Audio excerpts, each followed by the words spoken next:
And I'm changing the brake pads today on my 2007 FJ Cruiser. This vehicle's got about 300,000 miles on it, so it's just a pad change for front and rear today.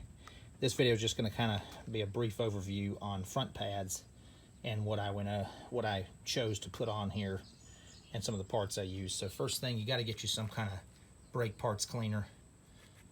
Definitely some kind of grease. I use this Maxima waterproof grease. I really like that. I have applied that already to the back side of my pads, and I applied it to my pins. These are the brake pads I'm going with. These are ceramic brake pads. This is the kit number. This may also work with some model 4Runners, but check your part numbers. And I don't know if this normally comes with it, but this was in the box. And that is the kit that came with the new pins, cotter pins, and that spring right there.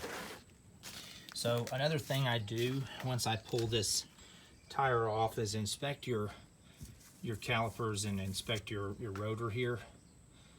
Mine's in decent condition, so I'm not going to do anything different there, except for, it's just got surface rust on it. One trick I use to open these out a little bit is once you get the old pads out, save one of your pads, put the metallic side towards your rotor disc, right there, and actually leverage it a little bit like that, and it'll help you compress these two in. This one actually has two on each side, so I've already done that. Once you have that ready and those are compressed, your pads will just slide right in those slots. Basically, you just pull these two pins out that go here and here. You got to take the cotter pins from the other side, and then you're ready to slide these in. On my model, this is going to the inside. Basically, you just slide it in like that, and then you take your other one and you slide it in like that.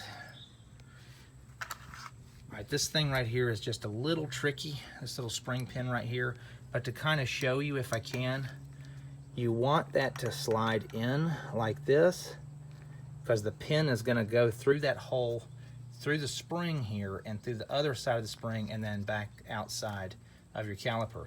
These tabs need to stay to the outside like they are, otherwise it's just going to be loose.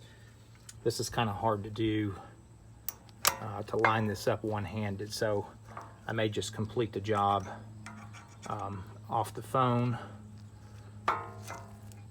But once you get that lined up, you want to hold that in place. Your pin should go all the way through.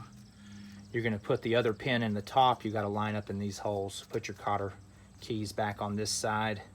What I do is I reuse the factory ones, just make sure that these are in good condition. You can see they're a little bit different than the ones they supply you. I like the factory one better. Just make sure they're not broken or cracked in any way. These have been on the vehicle since new, so I haven't had any problems with that.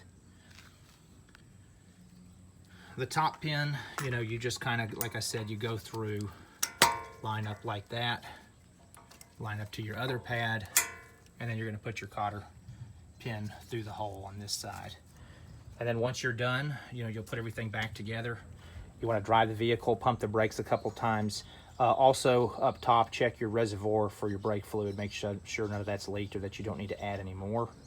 If you found this video helpful, please subscribe or share, and that's to the point.